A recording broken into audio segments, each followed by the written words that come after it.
Hey guys, FilthyRobot here, bringing you a guides, tips, and tricks video. This time we are talking about Orc early game heroes. We're going to break down the Stormboys, the Commando, and Weird Boy Noggin. So let's go have a look at their abilities. Starting with the Stormboys. Okay, the Stormboys are a weird hero in my opinion. They are the Orc 2-point hero.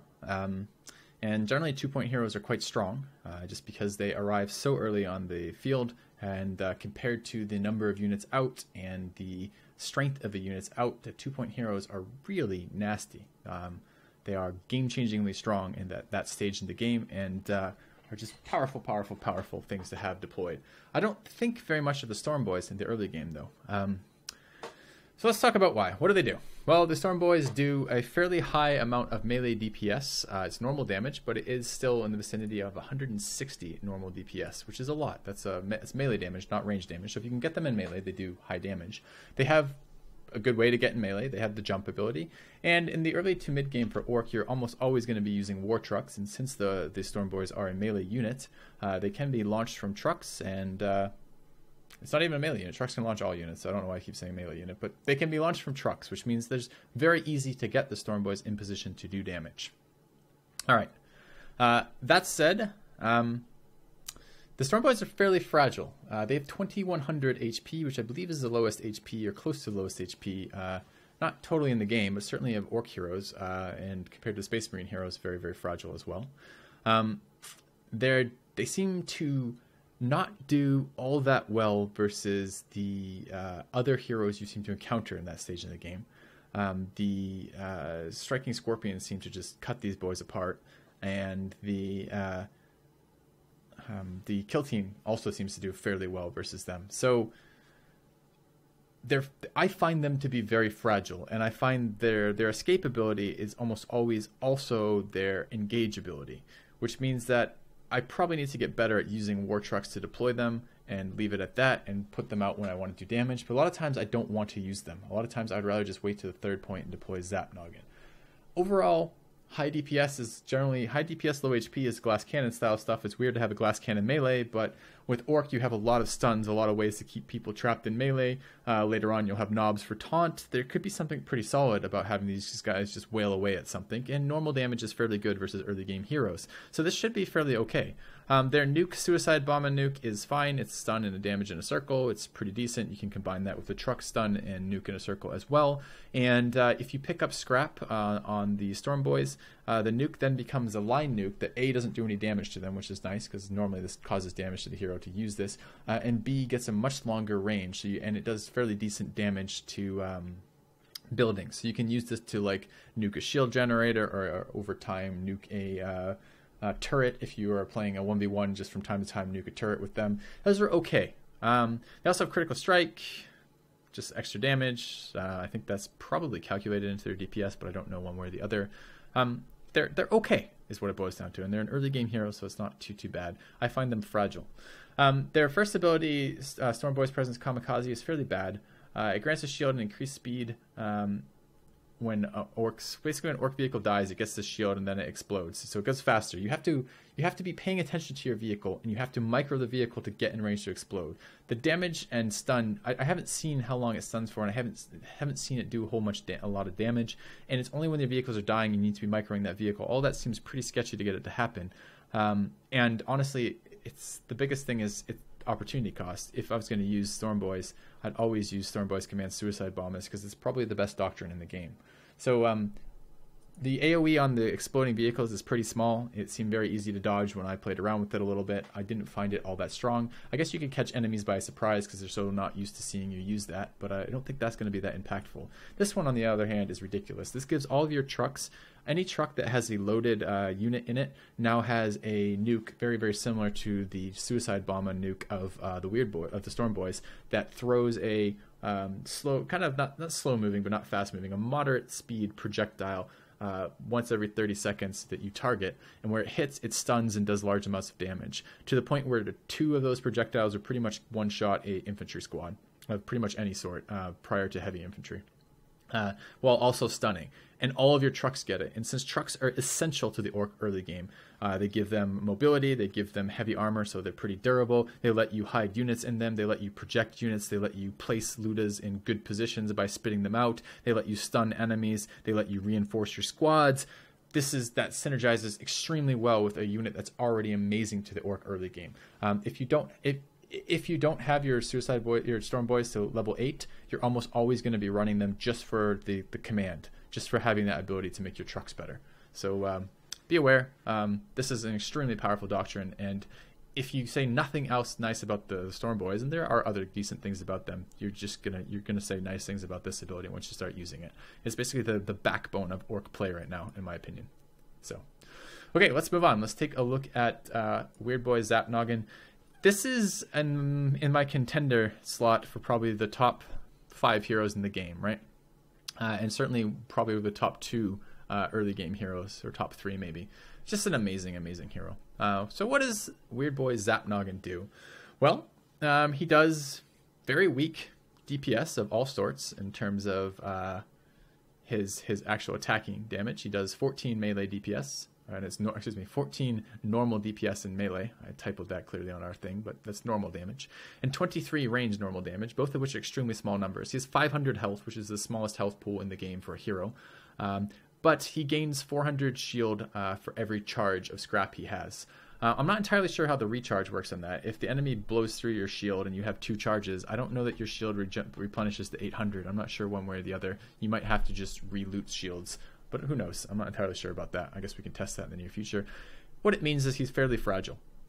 However, he needs to be fairly fragile because his abilities are ridiculous. Fist of Gork is a long-range nuke. It's very slow moving, so it's easy to dodge if your opponent sees it.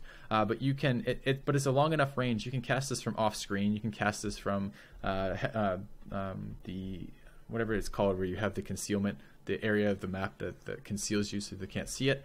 And it does stun, armor piercing damage, and immobilize, and its damage when it hits. It basically doesn't quite one-shot infantry squads, but it does huge amounts of area of effect damage to infantry squads. It's a large enough area of effect that can hit multiple infantry squads at the same time, and it's a disable on top of that. It's good all game long versus all unit types, including enemy heroes and including enemy heavy infantry and the rest of it. And it's easy to hit this ability. Like, your enemy will move around it a lot, but if you're combining this with war trucks, oftentimes if you get any stun with a war truck, you can land this ability, or vice versa. If you land this ability from far away, you can then follow up with war trucks to fire more AoE damage into it. Extremely powerful. It will wipe huge groups of infantry, especially if you combo it with his other ability, which is Scrap Blast. This is a point blank cone.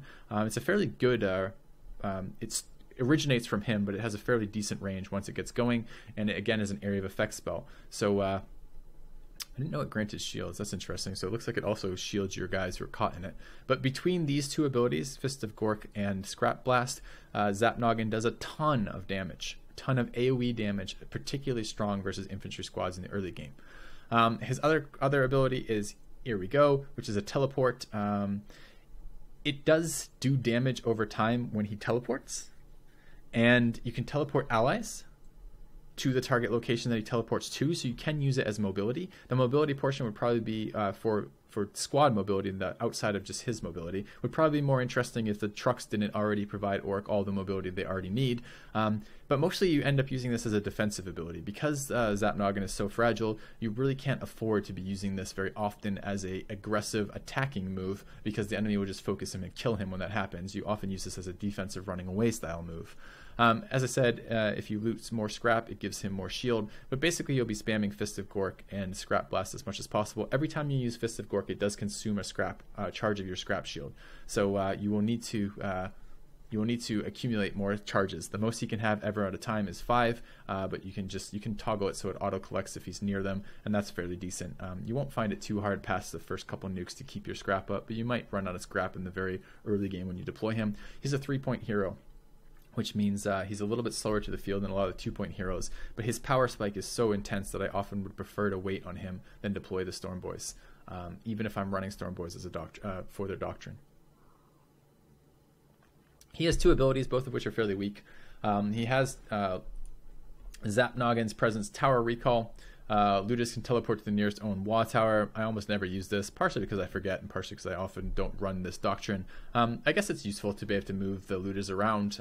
Ludus are, of course, the heavy bolter equivalent for Orc, so they are very immobile. So having something that enhances their mobility is nice. Trucks enhance their mobility too. You can spit them out to locations you want. So there's something to be said about that, having even more mobility. The fact that it's limited to Wa towers isn't that great, but whatever. It's not terrible, I suppose, but I just never use it. Bigger scrap shield is quite nice in the sense that the Death Dread using Death Dread's already a tanky unit. That's what it's designed for. It's a mech that does okay damage, that's designed to run around in front of the rest of the advancing Orc forces, absorbing damage as much as possible, and this makes them even better at that. It is a level 8 doctrine that you can cut apart, but I'm not going crazy for this ability. I'm not super excited about it like I am the Stormboy ability. Mostly I use Zap Noggin for Fist of Gork and Scrap Blast, and those alone are enough to make him one of the best heroes in the game, in my opinion.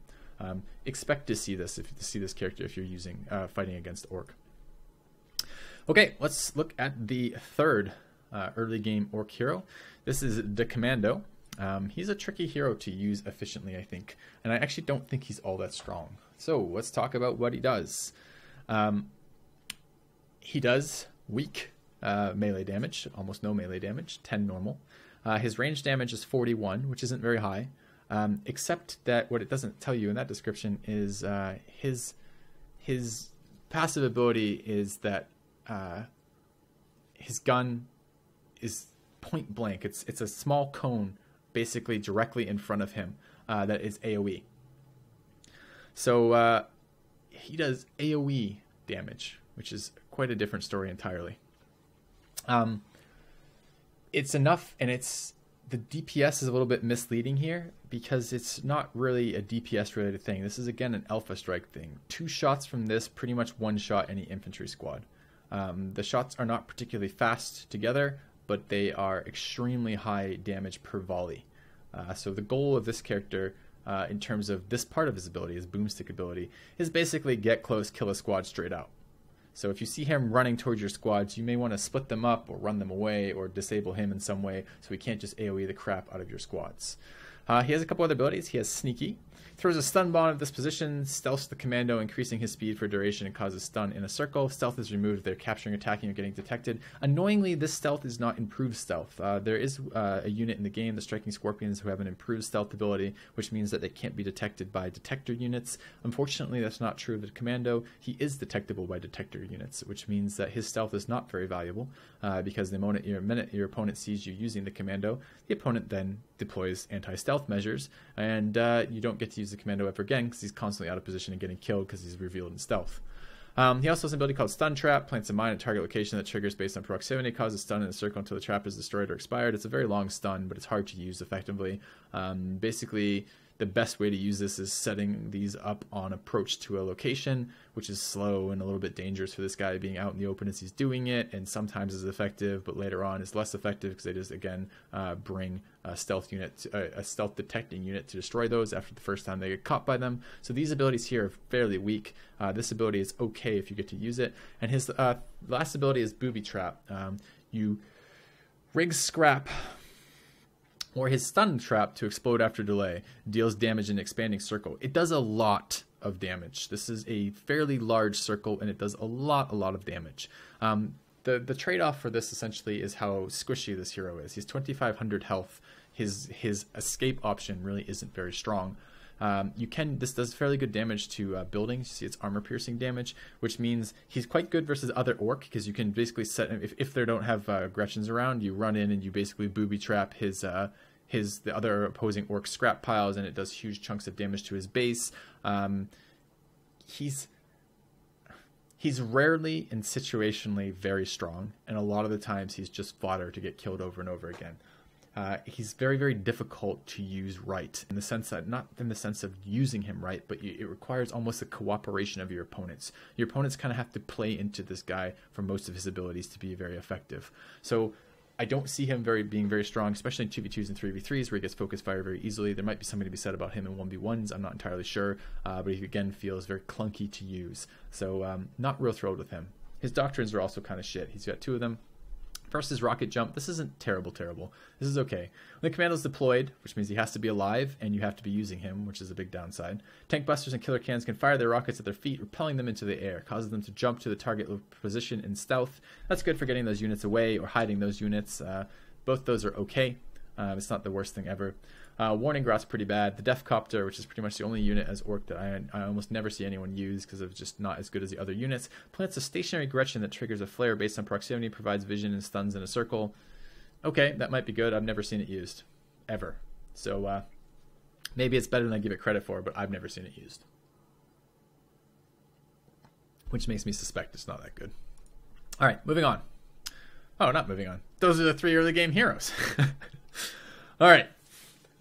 So, take home from this. Stormboys, decent but not amazing, has really good doctrines. The Weird Boy is absolutely fucking amazing, and the Commando is very difficult to use. The doctrines off the Weird Boy and the Commando, not that big a deal. Doctrines off the Stormboys are extremely good. I recommend getting your Stormboys to level 8 so you have the opportunity of not using the Stormboys while still getting their doctrine. Anyways, guys, thank you very much for watching. Hopefully this has been useful for you. Please hit the subscribe button if you enjoyed the content, and I will see you guys again soon. Thanks for watching.